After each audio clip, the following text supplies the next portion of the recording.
Principal, M. le chef, deuxième groupe d'opposition.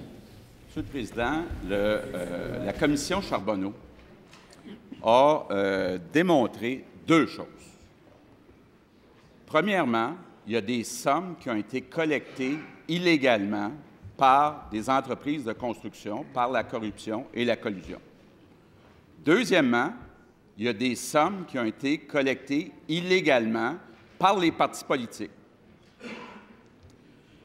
Au mois de mars dernier, le Parti libéral a déposé le projet de loi 26 qu'on a adopté à l'unanimité pour dire on va collecter les sommes qui ont été reçues illégalement par les entreprises de construction au cours des 20 dernières années.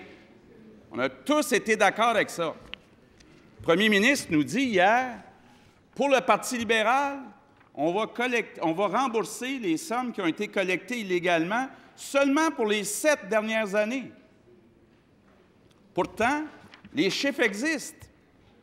Puis ce qu'on voit dans les chiffres qui ont été publiés par la commission Charbonneau, c'est que les montants les plus importants ont été collectés en 2002 et 2008, les années où le premier ministre ne veut pas rembourser l'argent. Pourquoi 2 poids, 2 mesures? Pourquoi 20 ans pour les entreprises de construction, puis seulement 7 ans pour le Parti libéral du Québec?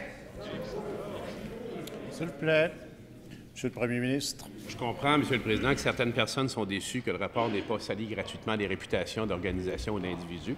On aurait, dans certains cas, aimé autre chose, mais la réalité, c'est que la Commission a fait son travail de façon professionnelle, Monsieur le Président, et on les en remercie. Et ce qui est important maintenant, c'est de travailler sur les recommandations. Alors, les deux éléments que souligne le collègue font en fait référence à 2 systèmes de droit différents. Pourquoi pense-t-il que la commissaire ou les commissaires, dans leurs recommandations, ont choisi de proposer les délais qui ont été, je crois, émis à la recommandation numéro 37? Parce qu'ils ont consulté le DGE qui leur a dit qu'avant ça, il serait quasi impossible de faire la démonstration d'illégalité de contribution. Ce n'est pas arrivé gratuitement, je suppose, dans l'esprit des commissaires de faire cette recommandation-là. Alors, plutôt que de faire ce genre de déclaration aujourd'hui, notre collègue devrait, je crois qu'on va s'exprimer d'une même voix plus tard aujourd'hui, participer à l'étude exhaustive des recommandations et leur application. Je sais bien qu'on aurait bien le goût de réécrire le rapport, réécrire les recommandations, changer de commissaire rétrospectivement, mais la réalité, c'est qu'on a le rapport devant nous, on a les recommandations, on va aller de l'avant. Première complémentaire, M. le chef, deuxième groupe d'opposition. Monsieur le Président, les explications du premier ministre ne tiennent pas debout.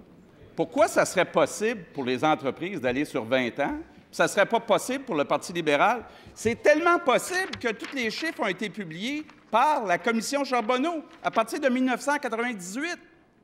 Donc, les chiffres existent. Pourquoi 2 poids, 2 mesures? Pourquoi le premier ministre, qui avait promis de faire de la politique différemment, vient-il cautionner les vieilles façons libérales de faire les choses? Monsieur le Premier ministre. Monsieur le Président, la façon de faire pour moi la politique autrement, entre autres, c'est pas dire tout ce qui me passe par la tête, ce que je fais actuellement.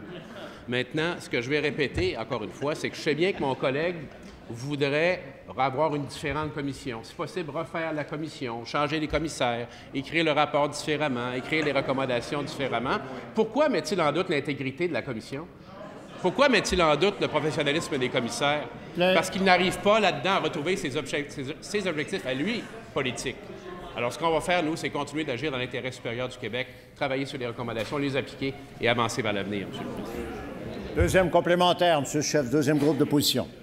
Monsieur le Président, est-ce qu'il y a un député libéral ou une députée libérale qui va se lever debout puis qui va dire à son chef « Assez, c'est assez », il faut faire passer les intérêts des Québécois avant les intérêts du Parti libéral. L'argent qui a été collecté illégalement de 2002 à 2008 doit être remboursé. Les Québécois s'attendent à rien de moins que ça de son premier ministre. Monsieur le Premier ministre. On remarquera la mesquinerie du collègue à peine dissimulée par rapport à un membre de cette Assemblée, une membre de cette Assemblée. Mais ceci dit, Monsieur le Président, toutes les demandes du directeur général des élections pour des remboursements, toutes les demandes, chaque dollar que le directeur général des élections a demandé à notre parti et, je crois, à l'opposition officielle de rembourser, et à l'autre parti, ont été remboursés. Alors, c'est ce qu'il fallait faire, c'est ce qui constitue l'intérêt supérieur des Québécois. Également, de reconnaître toutes les actions qui ont été posées. Elles ont été nombreuses par les deux partis qui ont assuré les responsabilités gouvernementales.